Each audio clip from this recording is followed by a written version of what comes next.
हरे कृष्णा कृष्णा कृष्णा कृष्णा कृष्णा हरे हरे हरे हरे हरे राम हरे Ram Ram Ram Hare Hare ISKCON temple Guntur నుంచి మనం మాట్లాడుతున్నాం. ఇక్కడ మీరు చూస్తున్నది శ్రీమద్ భాగవతం. ఇది అష్టాదశ పురాణాల్లో అత్యంత ముఖ్యమైనది 18వ పురాణం. మరి సకల వేదాలు, సకల శాస్త్రాలు, పురాణాలు, ఉపనిషత్తులు, వేదాంత సూత్రాలు మరియు ఇతిహాసాలు అన్నింటి యొక్క సమాహారం శ్రీమద్ భాగవతం. 12 స్కంధాలు, 18 పుస్తకాలు. మరి మా సనాతన ధర్మం యొక్క సంపూర్ణ విజ్ఞాన శాస్త్రం, ధర్మం యొక్క నిలుత పరిపూర్ణత ఈ శ్రీమద్ భాగవతం. మనిషి తన జీవితంలో ఏ విధంగా జీవించాలి, అసలు మన వైదిక సంస్కృతి ఏంటి, మన సాంప్రదాయాలు ఏంటి, ఆచార వ్యవహారాలు ఏంటి, అసలు మానవజన్మ ఎందుకు లభించింది, అసలు విలువైన మానవజన్మ వచ్చిన తర్వాత మనం ఏం చేయాలి, ఏం చేస్తున్నాం, మరి ఏ విధంగా జీవించాలి, ఏ విధంగా జీవిస్తున్నాం, మరి ఎటువంటి కర్మలు మనం ఆచరించాలి, అసలు పాపం అంటే ఏంటి, పుణ్యం అంటే ఏంటి, భక్తి అంటే ఏంటి, ముక్తి అంటే ఏంటి, శుద్ధ భక్తి అంటే ఏంటి, ప్రతిదీ కూడా శ్రీమద్ భాగవతం. మరి సనాతన ధర్మంలో మనిషికి భగవంతుడికి మనకు సంబంధం ఏంటి, అసలు భగవంతుడు ఎవరు, మనం భగవంతుడి మనకు సంబంధం ఏంటి, ఆ సంబంధంలో మనం ఏం చేయాలి, ఆ విధంగా చేయడం వల్ల కలిగే ఫలితం ఏంటి, మరి మరణం తర్వాత మనం చేరుకోవాల్సిన గమ్యం ఏంటి ఇత్యాది విషయాలన్నీ కూడా మరి శ్రీమద్ భాగవతం వివరించబడ్డాయి. మరి శ్రీమద్ భాగవతం అలా లైఫ్ ని శ్రీమద్ భాగవతం స్టోర్ చేసుకోవాలి. 10 నిమిషాలు పడుతుంది. ఏంటి సబ్జెక్ట్ మ్యాటర్ పెట్టా, మీరు సేవ చేసినట్టు కృష్ణుడికి ఇది ప్రమోట్ చేయి, అప్పుడు నువ్వు ప్యూరిఫై అవుతావు, నీ జాబ్ ప్యూరిఫై అవుతుంది. హరే కృష్ణ. కాబట్టి ఈ యొక్క సనాతన భగవద్గీత, శ్రీమద్ భాగవతం రెండు గ్రంథాలు మనకి. భగవద్గీత సనాతన ధర్మాన్ని పరిచయం చేస్తుంది, శ్రీమద్ భాగవతం సనాతన ధర్మాన్ని విమర్శిస్తున్నారు. సో భగవద్గీత, భాగవతం రెండు కూడా 2 గ్రంథాలు. మరి భగవద్గీత 700 శ్లోకాలు స్వచ్ఛమైన వివరణ ఆచార్య ప్రబోధన ఇచ్చారు. మరి శ్రీమద్ భాగవతం 18,000 శ్లోకాలు, 18 పుస్తకాలు, అవి 12 స్కంధాలుగా విభజించబడ్డాయి. మరి ఇంటింటికి భాగవతం ఉండాలని మేము ప్రయత్నం చేస్తున్నాం. ఇంటింటికి అందరికి కార్లు ఉన్నాయి, బైక్లు ఉన్నాయి, సెల్ ఫోన్లు ఉన్నాయి, ఏసీలు ఉన్నాయి, రిఫ్రిజిరేటర్లు ఉన్నాయి, అన్నీ ఉంటాయి. బట్ భాగవతం అనేది అందుకే ఎవరు బాగోలేదు. మరి ప్రకృతి, మనం ప్రకృతిలో నివసిస్తున్నాం. ప్రకృతి అంటే ఎవరు? భగవంతుడి శక్తి.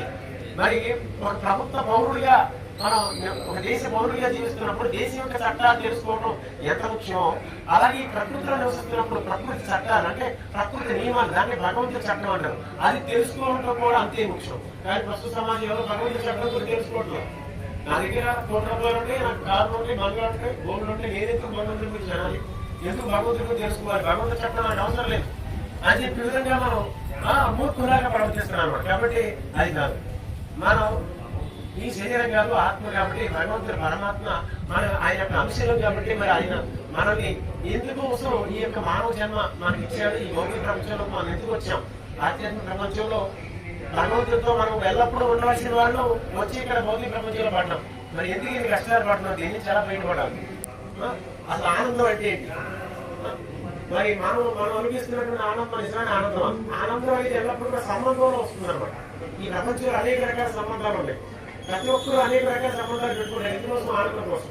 భార్య భర్తల సంబంధం, తల్లిదండ్రుల సంబంధం, పిల్లలు తల్లిదండ్రుల సంబంధం, సోదర సంబంధం, ప్రియులు ప్రేయసి సంబంధం, ఎన్ని సంబంధాలు పెట్టుకుంటారు. కానీ ఆ సంబంధాల వల్ల వచ్చే ఆనందం చాలా చాలా స్వల్పమైంది అన్నమాట. ఎందుకంటే మన అందరితో సంబంధాలు పెట్టుకోవాల్సిన వాటితో సంబంధం పెట్టుకోవాలి. ఎవరందరం సుప్రీం కృష్ణ, విష్ణు, నారాయణ. మరి ఆయనతో సంబంధాలు పెట్టుకోవాలంటే ఆయన ఎందుకోవాలో తెలుసుకోవాలి. అదే కదా, మీరు ఎవరితో ఒక వ్యక్తితో సంబంధం పెట్టుకోవాలనుకుంటున్నారు. అసలు ఎవరో తెలియకుండా, ముఖ్యమంత్రి తెలియకుండా గ్రంథంతో సంబంధం పెట్టుకుంటారా? లేదు. మరి భగవంతుడితో మనం సంబంధం పెట్టుకోవాలంటే ఆయన ఎంత గొప్పవాడు, ఈ సృష్టిని ఎలా సృష్టించాడు, అసలు ఎందుకోసం సృష్టించాడు, ఏ ప్రయోజనం కోసం సృష్టించాడు, అసలు ఇంత సృష్టించి కూడా ఇన్ని రకాల జీవరాశులు ఎందుకు ఉన్నాయి, అందులో మానవ జీవితం అనేది ఎందుకు ఇంత స్పెషల్ గా ఉంది, మనిషి మాత్రం ఎందుకు సౌకర్యాన్ని భగవంతుడు ఇచ్చాడు, ఆ సౌకర్యాలు ఉపయోగించుకుని మనం భగవంతుడికి తిరిగి ఏమన్నా చెయ్యాలా, అసలు ఎందుకు ఎత్తున్నాడు ఇన్ని రకాల సౌకర్యాలు మనకి ఎవరైనా ఆలోచిస్తున్నాడు? లేదు. ఎవ్రీబడి ఈస్ లైక్ యంత్ర, అందరూ కూడా యంత్రాలకు జీవిస్తుంది. ఎందుకంటే యంత్ర విద్యార్థానం చూస్తున్నారు అందరూ కూడా. అది అసుర విద్యార్థానం, యంత్రాల విద్య అసురుల విద్య. అందుకే అందరూ కూడా ప్రతి ఒక్క మినీ రాక్షసుడు అన్నమాట ప్రపంచం. ఎవరు సుఖంగా ఉంటారు, వాడు సుఖంగా ఉంటారు, పక్కన కూడా సుఖంగా ఉండడం. అసూయ ద్వేషంతో రగిలిపోతూ అందరూ కూడా ఈ ఆందోళన, భయం, అసంతృప్తి, వేదంతో జీవిస్తున్నారు. ఆధ్యాత్మిక జ్ఞానం లేకపోవడం వల్ల ఇదంతా జరిగేది. ఆధ్యాత్మిక జ్ఞానం లేకపోవడం వల్ల.